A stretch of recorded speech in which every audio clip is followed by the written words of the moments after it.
though I didn't understand it. First of all, I'll say I'm extremely honored to be invited here.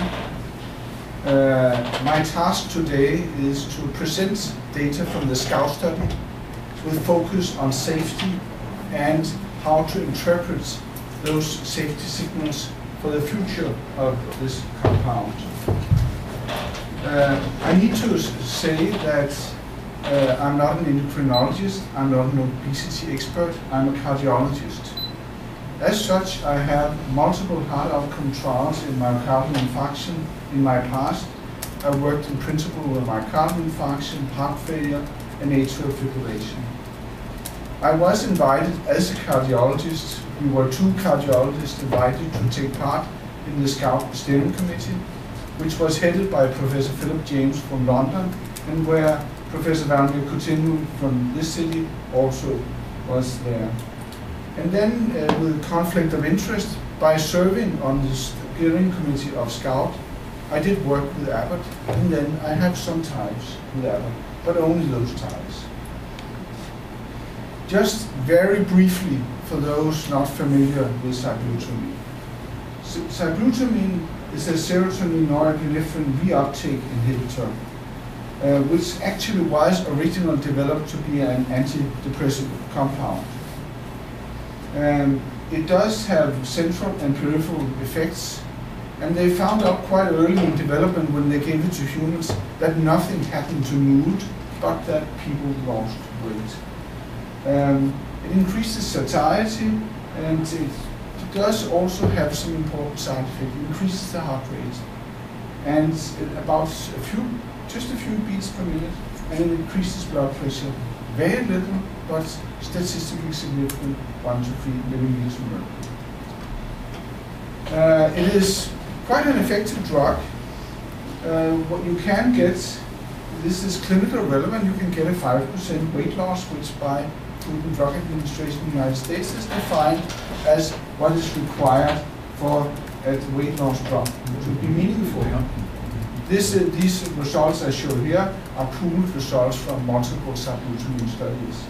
And it also is a good adjunct to diet and exercise, shown in this study, where you have the controls in black that just had diet and exercise, and those who also receive sibutramine on the bottom, and you get a much bigger weight loss. So in terms of weight loss, sibutramine is a good drug. But when it was originally Knoll, but then Abbott went to the European authorities with the package and said they wanted an education. The European authorities were worried about the increase in blood pressure and heart rate. They said this is sympathetic stimulation and it could be harmful. Well, first of all, because of this finding, sibutramine has always been contraindicated in people with established cardiovascular disease. And after negotiating back and forth, Abbott accepted to do a large study to demonstrate safety. It was also necessary to do a study in a population with a high event rate so you could see a signal. And therefore, it was decided that there should do a study in high-risk patients.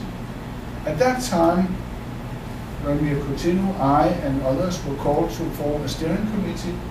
And for us, this was a great opportunity because this could be the first trial ever to attempt to provide weight loss in high-risk patients and see whether they benefited. There are multiple studies of weight loss in rather healthy people, successful, but none ever in high-risk patients. When we debated as a steering committee what to do about those who did not lose weight, we knew that the authorities would want everyone to continue because they wanted the safety signal. And then we found out that all trials had consistently shown that HDL cholesterol increases with sibutramine, whether or not you have a weight loss. So for that reason, we thought it is reasonable to do SCOUT in high-risk patients that are overweight and continue treatment whether or not they lose weight. And that is how sort of the SCOUT study came about. So who did we put in the study?